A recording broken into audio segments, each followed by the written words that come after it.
what the difference is between giving Iran U.S. dollars and unfreezing U.S. dollars for. Well, the unfreezing, it's an easy one to answer. We have taken a lot of their money, and we have their money. We have taken their money. It's not our money. It's their money, and we froze it. At a certain point in time, I guess we're going to have to give it back. You know, if we didn't give it back, nobody would ever invest in the dollar again. If you took their money, because I thought about it, you know, I'm not the most perfect person. I said to Scott, why do we keep their money? What the hell are we giving it back to them?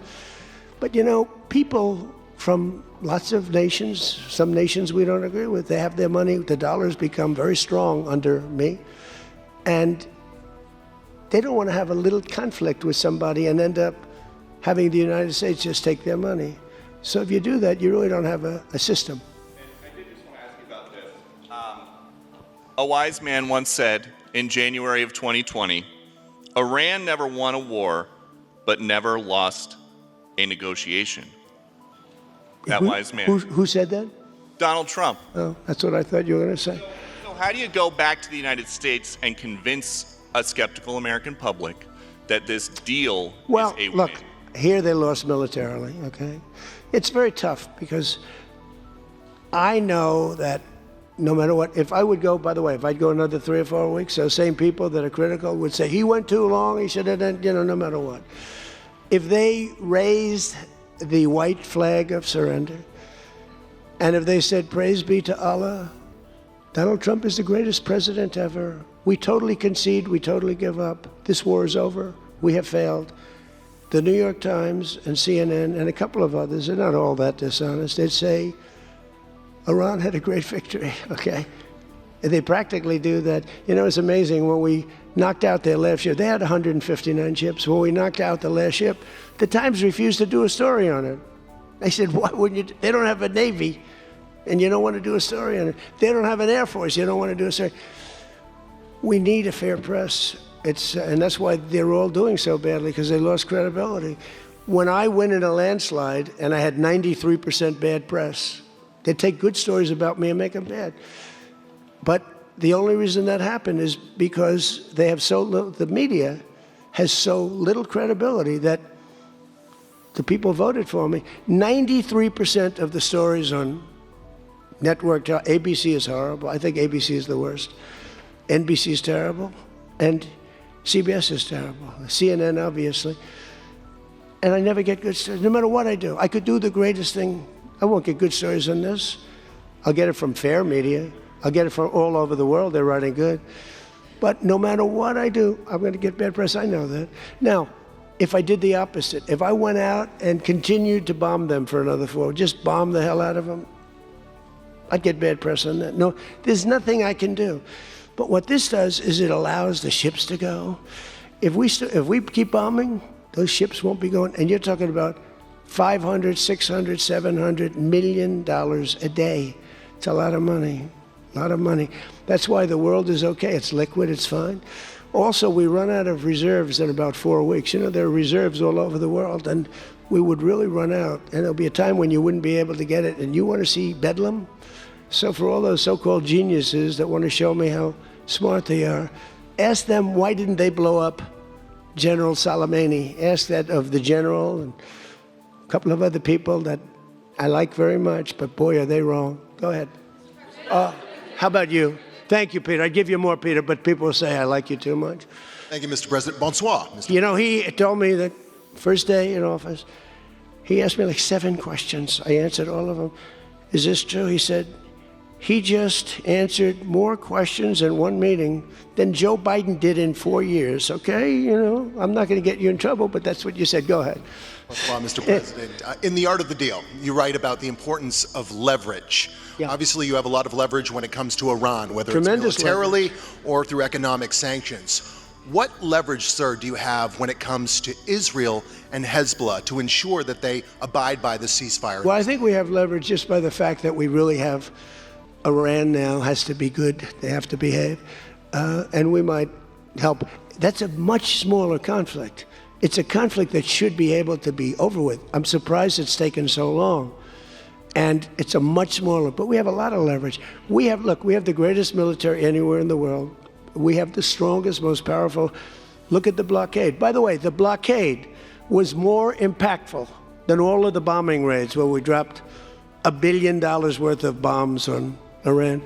The blockade was so incredible. The naval blockade, the admiral, the whole thing, not one ship got through. That meant no money got through. They were dying. They had no money.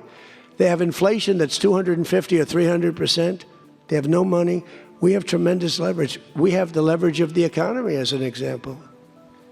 We'll get that done. That's a small one, and we'll work with Israel and get it done. But I'd like to do it. I mean, you have people living there. Buildings are being dropped on top of them or right alongside of them. How would you like to live there? It's so unfair, especially Beirut. You know, you go into Beirut, and I looked at the scene 2 days ago, yesterday, where they hit. That was a big hit. That was unnecessary in my book. Yeah, please. Two questions. If you could clarify something you said just a few minutes ago. One of the goals of Epic Fury going into it, you said was... Say it again. Speak up. Sorry. One of the goals of Epic Fury, you said going into it, was to destroy Iran's ballistic missiles and its capabilities to build more. Yeah. Why is it acceptable to you now that they keep some of that capability? And Iran is... What are they keeping? What are they keeping? They have less than other nations now. We knocked out probably 85% of their missiles. The rest of them are underground. They can't even get them out. You know, the other night's raid, I think it was on the first night, we knocked out hundreds of their missiles. Actually, by mistake, we were hitting an area, and you can sort of see when the bombs are going off, and then you see one that looks like, wow, what happened? A lot of missiles knocked out. No, but what are you going to do? Let's spend another 2 weeks and give them none. They don't want to be firing missiles right now. They're going to have a hard time rebuilding. And if people from the Middle East, if people want to invest, and again, they don't have to invest at all, but if they do want to invest, it does have oil. It does have probably a future, but it's going to take a long time. But are you going to let the 91 million people starve to death? I mean, one of the things I was very intent on, they have water desalinization plants, very good ones. I could have knocked them out in 5 minutes, just like I knocked out Cargill, and I knocked out everything but the oil. I said, 25, it was so complete. The only thing there is the pipes coming with the oil because I didn't want to ruin the world market because they do a lot of money. But I didn't want to do that, no. It would have been so easy. It would have been easier, and I would have satisfied a group of 10% of the people, but it would have been the wrong thing to do. And it could have caused an international depression. Maybe not. Iran's position has always been that their nuclear program was for civilian purposes. If they come back after the signing of this and say they want to continue to have a civilian nuclear program, is that acceptable to you? Well, I've said to them always, I say, look, you have probably the third largest oil reserves in the world. What the hell do you need nuclear for? You need nuclear for some electricity? So I've always felt that way. So we've been pretty tough on that. It is a little hard, though, when you say that somebody wants it. Other people have it, other adjoining states have it, and you're not letting them have it for purposes of electricity and things like that. It's always a little tough. You have to use a little common sense, please. New York Times, please.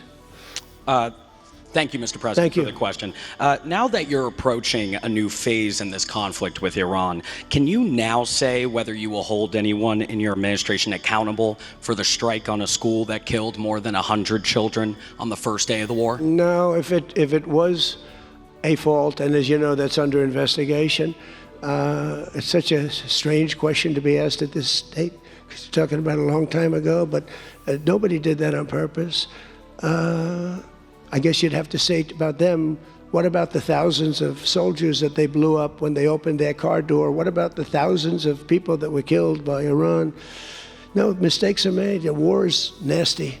But I know it's under investigation, and I could have a report for you tomorrow. Or I would ask Pete Hegseth that question, because they have it under investigation. Please.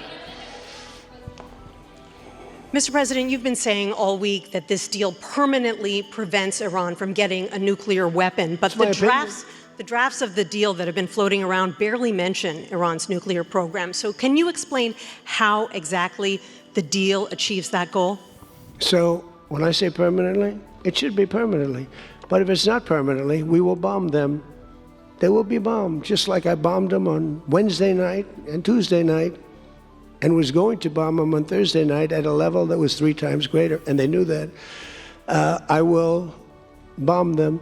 Now, that's with me as president. If you have a weak, pathetic president, maybe that doesn't happen, but I can only do the job that I have to do. I have a long time to go. I have almost 3 years, close to 3 years. Time is going fast. But our country's become we're the most respected country in the world. Those leaders today, they said, we used to laugh at you. 2 years ago, the same guys, they'd laugh at the country. And now they say, you're the most respected country anywhere in the world. Militarily, even military. Take a look at what happened look at what happened in so many different locations. Afghanistan, that horrible retreat that these people made, leaving equipment behind. They weren't under any pressure. You take your time. You can get out. I was going to get out. We were going to get out with dignity and pride, take 100% of the equipment. I was even taking the tents down. But then they got in and they just left. They left all the equipment. I may get all that equipment back. Now, here's the thing. More symbolic, because it's a little old now. But we may get it all back. Afghanistan is kissing our ass. You know that? So you're threatening to bomb Iran if they don't comply, but there's nothing enforceable in the deal itself. Is that correct? Doesn't have to be. I let them know. I said, look, if you don't adhere to the agreement, I don't want to do that, but we're going to bomb the hell out of you. And I don't think that they're going to veer from the agreement. What else am I going to do? Am I going to say, I'm going to take you to court? Let me take you to court. Let me sue you. No, we're going to bomb the hell out of them if they violate the agreement. I don't want them to. I want them to honor the agreement. Again, the straits close up. Bad things can happen. You know, in war, terrible things happen. Like you mentioned the question before about a school gets hit. Other things get hit. Bad things happen in war. War is a nasty place. I see it. I see it better than maybe anybody has ever seen it.